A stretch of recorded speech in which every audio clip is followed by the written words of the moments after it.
নমস্কার বন্ধুরা, বিদিশাস blogs and bytes চ্যানেলে আপনাদের সকলকে স্বাগত। তাহলে চলুন দেখে নেওয়া যাক আজকের রেসিপি। আজকে আপনাদের সাথে কাঁচা আম দিয়ে টকের ডালের রেসিপি শেয়ার করব। এই গরমে আমরা বাঙালিরা সকলেই টকের ডাল খেতে খুবই পছন্দ করি, তা সেটা আম দিয়ে বানানো হোক, তেঁতুল দিয়ে বা টমেটো দিয়ে। আর এই টকের ডাল বানিয়েও নেওয়া যায় খুব সহজে। টকের ডালের স্বাদ এতটাই ভালো হয় যে মাছ মাংসকেও হার মানিয়ে দেবে। এই গরমে টকের ডাল দিয়েই দেখবেন এক থালা ভাত খাওয়া হয়ে যাবে। তাহলে চলুন রান্নাটা শুরু করা যাক। দেখুন, এখানে আমি একটা কাঁচা আম নিয়ে নিয়েছি, ভালো করে জল দিয়ে ধুয়ে পরিষ্কার করে নিয়েছি। এইবার খোসা ছাড়িয়ে আমটা আমি পিস করে নেব। দেখুন, আমটা আমি পিস করে নিয়েছি। কয়েক পিস বড় বড় করে কেটেছি আর কয়েকটা ছোট ছোট পিস করেছি। এখানে আমি অর্ধেক আমটা নিয়েছি আর অর্ধেক আম রেখে দিয়েছি। দেখুন, এক বাটির থেকে একটুখানি কম মুসুরির ডাল নিয়ে নিয়েছি। মুসুরির ডালটা 5 থেকে 6 বার জল পাল্টিয়ে ভালো করে ধুয়ে পরিষ্কার করে নেব। দেখুন, মুসুরির ডাল ভালো করে ধুয়ে পরিষ্কার করে আমি একটা বাটিতে রেখে দিয়েছি। প্রেসার কুকার বসিয়ে দিয়েছি, ধুয়ে রাখা ডালটা অ্যাড করে দিলাম। দিয়ে দিচ্ছি পরিমাণ মতো জল।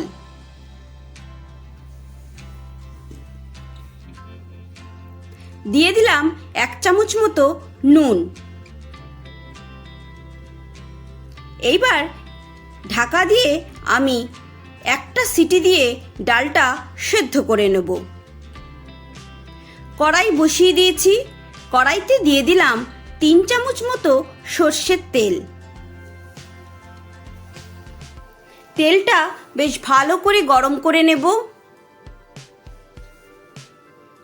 ফোড়নে দিয়ে দিচ্ছি 1 চামচ সাদা আর কালো সর্ষে, আর দেব একটা শুকনো লঙ্কা।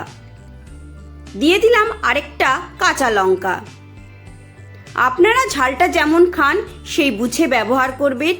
আবার আপনারা এখানে সাদা সর্ষে না দিয়ে শুধু কালো সর্ষেও অ্যাড করতে পারেন। এইবার কেটে রাখা আমগুলো অ্যাড করে দিলাম।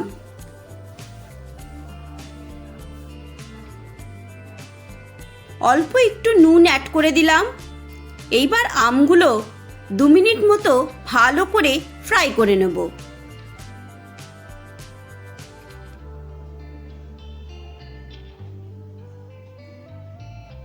দেখুন, আমগুলো বেশ ভালো করে ফ্রাই করা হয়ে গেছে। এইবার সেদ্ধ করে রাখা মুসুরির ডালটা অ্যাড করে দেব। তার আগে দিয়ে দিলাম অল্প একটু হলুদ গুঁড়ো,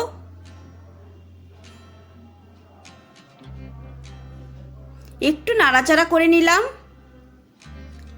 এইবার ডালটা অ্যাড করে দেব।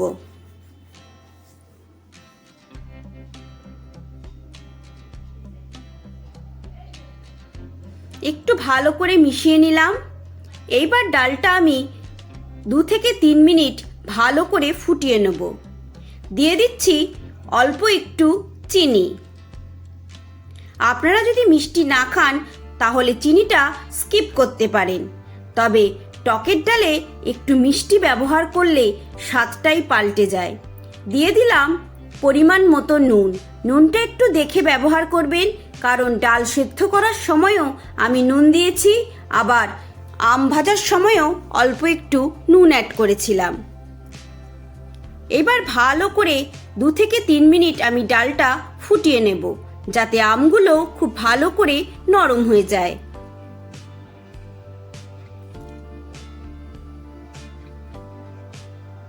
দেখুন, ডাল আস্তে আস্তে ফুটে উঠেছে। খুব ভালো করে ডালটা ফুটে গেছে। টকের ডাল আমাদের একদম রেডি হয়ে গেছে। বন্ধুরা, অবশ্যই এই পদ্ধতিতে একবার টকের ডাল বাড়িতে ট্রাই করবেন, দেখবেন খেতে দুর্দান্ত লাগে।